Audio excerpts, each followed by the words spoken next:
भोपाल से प्रस्तुत हैं प्रादेशिक समाचार। नमस्कार, समाचारों के साथ मैं जितेंद्र रघुवंशी। पहले मुख्य समाचार। प्रधानमंत्री नरेंद्र मोदी गुरुवार को दिल्ली में करेंगे राष्ट्रीय आदि महोत्सव का शुभारंभ। रीवा एयरपोर्ट का शिलान्यास आज। महिला सम्मेलन भी होगा। कूनो अभ्यारण्य में 18 फरवरी को दक्षिण अफ्रीका से आ रहे हैं 12 चीते। और वन विभाग की 26वीं राज्य स्तरीय वन खेल कूद प्रतियोगिता का आयोजन 17 फरवरी से भोपाल में। अब समाचार विस्तार से। प्रधानमंत्री नरेंद्र मोदी गुरुवार को दिल्ली के मेजर ध्यानचंद स्टेडियम में राष्ट्रीय आदि महोत्सव का शुभारंभ करेंगे। जनजातीय मामलों के मंत्री अर्जुन मुंडा ने बताया कि 28 राज्यों और केंद्र शासित प्रदेशों के 1000 जनजातीय कलाकार और कारीगर इस उत्सव में शामिल होंगे। आदि महोत्सव राष्ट्रीय और अंतर्राष्ट्रीय बाजारों में जनजातीय उत्पादों को बढ़ावा देने का प्रमुख मंच है। उन्होंने बताया कि प्रमुख शहरों में आदि महोत्सव के आयोजन की सोच जनजातीय कारीगरों के लिए वरदान साबित हुई है, क्योंकि इसके माध्यम से बिचौलियों से उन्हें छुटकारा मिल गया है और बड़े बाजारों तक सीधे उनकी पहुंच हो गई है। G20 देशों के कृषि कार्य समूह की 3 दिवसीय बैठकों के दूसरे दिन कल केंद्रीय नागरिक उड्डयन मंत्री ज्योतिरादित्य सिंधिया ने कृषि प्रतिनिधियों को संबोधित किया। उन्होंने G20 सदस्यों और अंतर्राष्ट्रीय संगठनों से कृषि के क्षेत्र में भारत के सतत विकास पर चर्चा की। इसके बाद पत्रकारों से चर्चा में केंद्रीय मंत्री ने कहा कि मध्य प्रदेश ने कृषि के क्षेत्र में पिछले 18 सालों में बड़ी उपलब्धि हासिल की है। सिंचाई का रकबा 2 लाख हेक्टेयर से बढ़कर 200 लाख हेक्टेयर तक पहुंच चुका है। प्रदेश में अनाज उत्पादन भी रिकॉर्ड स्तर पर आ गया है। G20 कृषि कार्य समूह की बैठक के तीसरे दिन कृषि को नए आयाम देने के प्रमुख निष्कर्षों पर मंथन होगा। यह एक तकनीकी सत्र होगा जिसमें सभी संबंधित सदस्यों और अंतर्राष्ट्रीय संगठनों से चर्चा और भागीदारी होगी। रीवा में आज हवाई पट्टी चोरहटा में दोपहर 12 बजे से महिला सम्मेलन का आयोजन किया जा रहा है।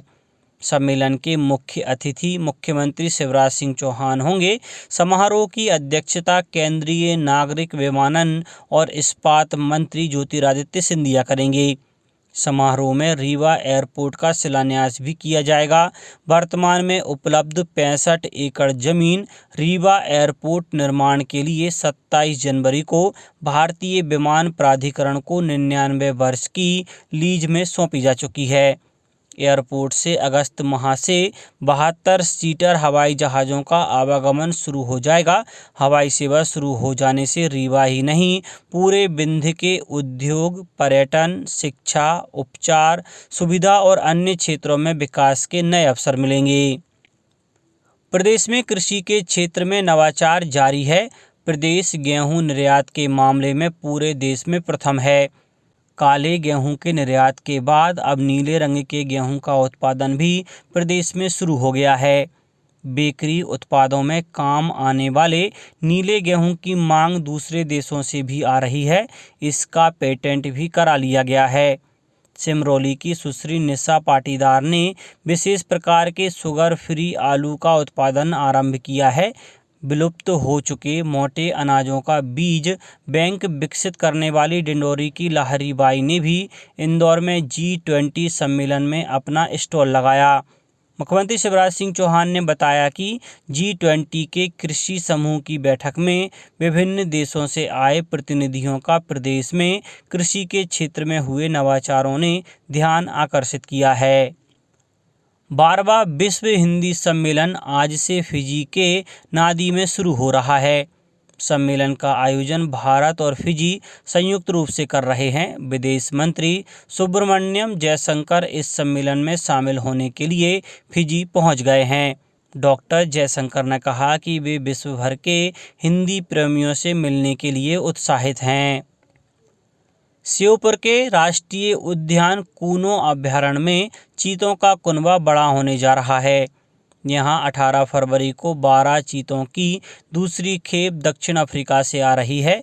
इसके साथ ही यहां चीतों की संख्या 8 से बढ़कर 20 हो जाएगी। इससे पहले नामीबिया से 8 चीते कूनो नेशनल पार्क में लाए गए थे। इस बार मुख्यमंत्री शिवराज सिंह चौहान और केंद्रीय वन मंत्री भूपेंद्र सिंह चीतों को रिलीज करेंगे। कूनो पार्क के डीएफओ प्रकाश वर्मा ने बताया कि 18 फरवरी को विशेष विमान से 12 चीतों को दक्षिण अफ्रीका से पहले ग्वालियर लाया जाएगा। इसके बाद वायुसेना के मालवाहक हेलीकॉप्टर से ग्वालियर से कूनो लाया जाएगा। दक्षिण अफ्रीका से चीतों को कूनो लाने के लिए चीता टास्क फोर्स के अधिकारी और कूनो एसडीओ अमृतांशु दक्षिण अफ्रीका पहुंच चुके हैं। वन विभाग द्वारा 26वीं राज्य स्तरीय वन खेलकूद प्रतियोगिता का आयोजन भोपाल में आज से 17 फरवरी तक किया जा रहा है। इसमें मुख्य रूप से 15 खेल गतिविधियां शामिल हैं। प्रतियोगिता में करीब 500 प्रतिभागी शामिल होंगे। सभी खेल प्रतियोगिताएं भोपाल के तात्या टोपे स्टेडियम, अरेरा क्लब, प्रकाश तरण पुष्कर और खेल परिसर 74 बंगले में होगी। अपर प्रधान मुख्य वन संरक्षक और खेल समन्वयक हरिशंकर मोहंता ने बताया कि राज्य स्तरीय प्रतियोगिता के बाद 26वां अखिल भारतीय खेलकूद प्रतियोगिता 2023 हरियाणा में 10 से 14 मार्च की अवधि में होगी। इसमें मध्य प्रदेश वन विभाग का दल भी शामिल होगा। अशोकनगर में छात्र अधिकारी आश्रय कार्यक्रम के अंतर्गत कलेक्टर उमा महेश्वरी सहित जिला अधिकारियों ने छात्रावास में रात्रि विश्राम किया। उन्होंने छात्रावास में रहने वाले छात्र छात्राओं से संवाद कर उनकी समस्याओं को भी सुना। कलेक्टर ने इस समस्याओं के निराकरण के निर्देश संबंधित अधिकारी और छात्रावास अधीक्षक को दिए। नागरिकों की सुविधा के लिए मार्च में होली को छोड़कर शेष अवकाश के दिनों में सभी दस्तावेज के पंजीयन के लिए सभी परिक्षेत्रीय उप महानिरीक्षक पंजीयन कार्यालय और वरिष्ठ जिला पंजीयक कार्यालयों को खुला रखने का निर्णय लिया गया है। राज्य शासन ने सभी संबंधित कार्यालयों को इस संबंध में निर्देश जारी किए गए हैं। रेल मंत्रालय ने कौशल विकास योजना के तहत 15,000 से अधिक उम्मीदवारों को प्रशिक्षण दिया है। इसके अंतर्गत अब तक 23,000 से अधिक उम्मीदवारों का नामांकन हो चुका है। इसमें 14 उद्योगों और प्रासंगिक तकनीकी क्षेत्रों जैसे इलेक्ट्रीशियन, वेल्डर, मशीनिस्ट और फिटर में प्रशिक्षण दिया जा रहा है। देश भर में 94 केंद्रों पर निःशुल्क प्रशिक्षण दिया जाता है। वित्त राज्य मंत्री पंकज चौधरी ने बताया कि नोटबंदी से काले धन का पता चला, जिससे कर संग्रह और कर आधार बढ़ा है। लोकसभा में एक प्रश्न के लिखित उत्तर में उन्होंने बताया कि नोटबंदी से सरकार को छिपे हुए धन का पता लगाने में मदद मिली है। अब कुछ समाचार संक्षेप में। सीहोर जिला अस्पताल की लैब को राष्ट्रीय संस्था की रिपोर्ट के बाद क्वालिटी एश्योरेंस प्रमाण पत्र दिया गया है। आगरमालवा में कलेक्टर द्वारा की गई जनसुनवाई में 78 आवेदकों द्वारा अपने आवेदन प्रस्तुत कर समस्याओं से अवगत करवाया। शिवपुरी में कलेक्टर ने पशुपालन विभाग द्वारा संचालित योजनाओं के माध्यम से शहरिया परिवारों को जोड़ने के निर्देश दिए हैं। कटनी जिले में सभी स्वास्थ्य केंद्रों और सिविल अस्पताल में आरोग्य मेला लगाया गया। झाबुआ जिले में सहायक आयुक्त ने रामा विकासखंड के विद्यालयों के आकस्मिक निरीक्षण के दौरान अनुपस्थित पाए गए 10 शिक्षक कर्मचारियों का वेतन काटने के निर्देश दिए हैं। प्रधानमंत्री फसल बीमा योजना के अंतर्गत फसल बीमा पॉलिसी वितरण महाअभियान मेरी पॉलिसी मेरे हाथ का आयोजन देवास जिले में आज से 15 मार्च तक किया जाएगा। शहडोल जिले में सभी को अपने आधार कार्ड अपडेट कराने के निर्देश दिए गए हैं। जबलपुर में मध्य प्रदेश पूर्व क्षेत्र विद्युत वितरण कंपनी बिजली बिल के बकायादारों से वसूली के लिए अब संपत्ति पर कर्जदार दर्ज कराएगी। और आकाशवाणी परिसर गुना में रेडियो किसान दिवस के अवसर पर आज अपराह्न 12 बजे से किसान संगोष्ठी का आयोजन किया जाएगा। अंत में मुख्य समाचार एक बार फिर। प्रधानमंत्री नरेंद्र मोदी गुरुवार को दिल्ली में करेंगे राष्ट्रीय आदि महोत्सव का शुभारंभ।